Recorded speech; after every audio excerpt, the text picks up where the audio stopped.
પ્રધાનમંત્રી નરેન્દ્ર મોદી આવતીકાલે ગુજરાતના પ્રવાસે સેમી કન્ડક્ટર ચિપ્સના ઔદ્યોગિક ઉત્પાદનને લગતા બીજા પ્લાન્ટનો સાણંદ ખાતેથી કરાવશે શુભારંભ। મહાવીર જયંતિ નિમિત્તે જૈન ધર્મના વિકાસ અને સાંસ્કૃતિક પ્રભાવને સમજાવતા સમ્રાટ સંપ્રતિ સંગ્રહાલયનું કરશે ઉદ્ઘાટન।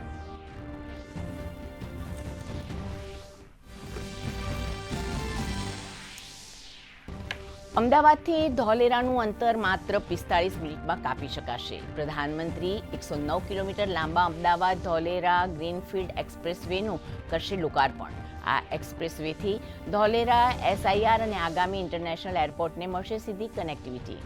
તો પ્રધાનમંત્રી વાવ થરાદ ખાતે જનસભાને પણ કરશે સંબોધિત।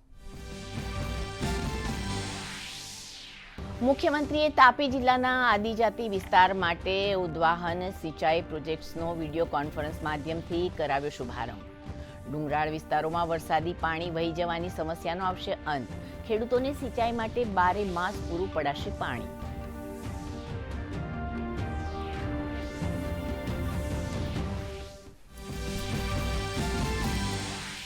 આણંદ જિલ્લાની ઉમરેઠ વિધાનસભા પેટા ચૂંટણીનું ફૂંકાયું બ્યુગલ। ભાજપે સ્વર્ગસ્થ ગોવિંદ પરમારના પુત્ર હર્ષદ પરમારને આપી ટિકિટ, તો મુક્ત અને ન્યાયી મતદાન માટે જાહેરનામું પ્રસિદ્ધ। રાજ્ય ચૂંટણી આયોગે વાંધાજનક SMS પર મૂક્યો પ્રતિબંધ।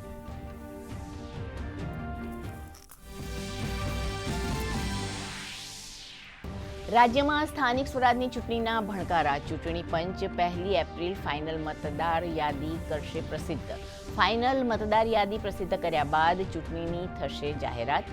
260 તાલુકા પંચાયતોમાં યોજાશે ચૂંટણી।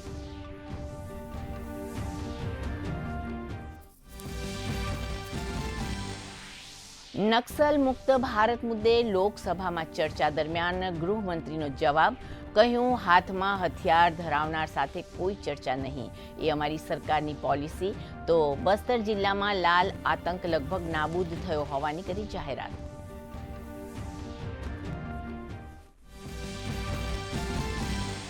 ભારત પાસે યુરિયા અને અન્ય ઉર્વરકનો પૂરતો જથ્થો। તમામ યુરિયા પ્લાન્ટ 80% ઉત્પાદકતા સાથે કરી રહ્યા છે કાર્ય। મંત્રાલયે કહ્યું, દેશમાં પેટ્રોલ, ડીઝલ અને ગેસનો પર્યાપ્ત ભંડાર। LPGનું ઓનલાઈન બુકિંગ 55% પહોંચ્યું।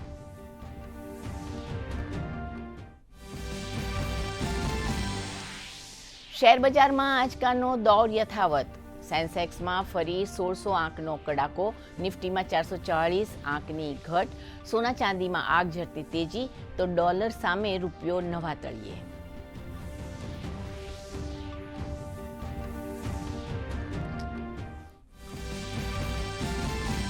વેસ્ટર્ન ડિસ્ટર્બન્સને પગલે ભર ઉનાળે બદલાશે હવામાનનો મિજાજ। અમરેલી અને અંબાજીમાં વરસાદી ઝાપટા। નાવકાસ્ટ મુજબ કચ્છ, બોટાદ, બનાસકાંઠા અને પાટણ સહિત 10 જિલ્લાઓમાં વરસાદનું યલો એલર્ટ જાહેર। અમદાવાદમાં જે હળવા વરસાદની સંભાવના।